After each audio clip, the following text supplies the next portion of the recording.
Hi friends, and welcome to my brand new series, Minecraft for Beginners. This is going to be a series teaching you things that I wish I would have known sooner to help you get a little bit better at Minecraft, because who wouldn't love that? We need to start off strong. So we're starting with potions.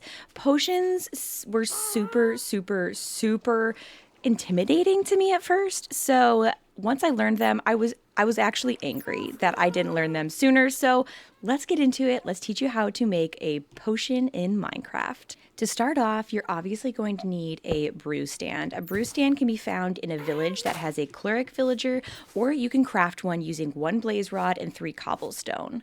To power the brew stand, you're going to need blaze rods. Actually, you're going to need blaze powder. To get the blaze rods, you have to go to the nether and kill some blazes. I'm sorry, there's no way around getting the blaze powder.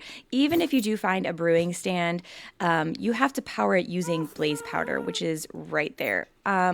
Unfortunately, you will have to go to a fortress for a couple things. First off, you're going to need blaze powder. To get blaze powder, you need a blaze rod, and it will craft 2 blaze powder for you. So since I had 3, I ended up getting 6 blaze powder, and that is what you're going to need to power the brew stand.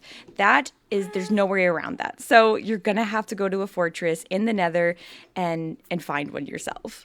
The other thing that you're going to need to get while you are at the fortress is, unfortunately, nether wart. Nether wart can be found near the stairs in fortresses, and you're going to want to grab not only the nether wart, but you're also going to want to grab some soul sand, because you can actually plant this and grow more in the overworld. So you're not going to have to keep going back once you have it. So that way you will have unlimited supply of nether wart. So make sure you always have some planted. All right, now that you have the tools that you need, you're gonna have to start off with water bottles. You can use just a little spot of water, and you can fill unlimited amount of water bottles. So you're gonna fill up your water bottles. You're then going to have your blaze powder ready in your brewing stand and fill your 3 water bottles. From this combination, you can make any of the potions. To start off, we're actually going to make a fire resistance potion. To make fire res, you're going to start with nether wart, and this is the beginning of many different kinds of potions. For example, the nether wart is going to go ahead and brew and make an awkward potion. From the awkward potion, you can make any of the other potions.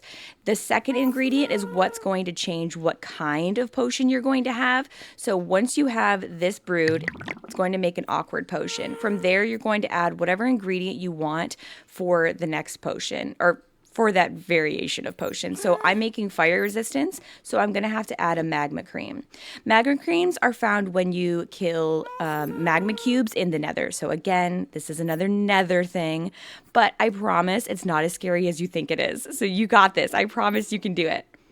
Once you brew the magma cream, you're going to have a potion of fire resistance, and it's going to be a 3-minute potion. But we don't want 3-minute potions. We're going to get an 8-minute potion by adding our redstone dust into the brew stand. It's then going to extend our 3-minute potions into 8-minute potions. Once the redstone has brewed, you're going to have the potion of fire resistance, 8 minutes. Now, you can take this potion and you can be done with it there and drink it, and you will have fire resistance for 8 minutes, which is amazing for the nether. Or if you want to make it a splash potion, you would add gunpowder. Gunpowder is used to make any different kind of potion into a splash potion. The reason you might want a splash potion is you could actually use one potion on multiple people at that point. So if you and your friends all stand in 1 block space, throw the potion at your feet, you would all end up with the fire resistant effect. So that is where you have the splash potion fire resistance. And that's it. You just made your first potion. There are many different kinds of potions that you can make, many different variations of potions. And I highly recommend you look up all of the different kinds of potions that you can make. My favorites that I use are fire resistance, night vision, which you would just swap out the magma cream for a golden carrot. That is how you would make the night vision effect, and you would just follow all of the same steps. There's lots of different kinds, like I said, so definitely look up the recipes for them. I'm not going to try to overload you with all of the recipes here, but you would just follow all of the same steps that I just showed you here, and that's it. Now you know how to brew potions. Definitely drop a follow so you can learn more about beginner Minecraft.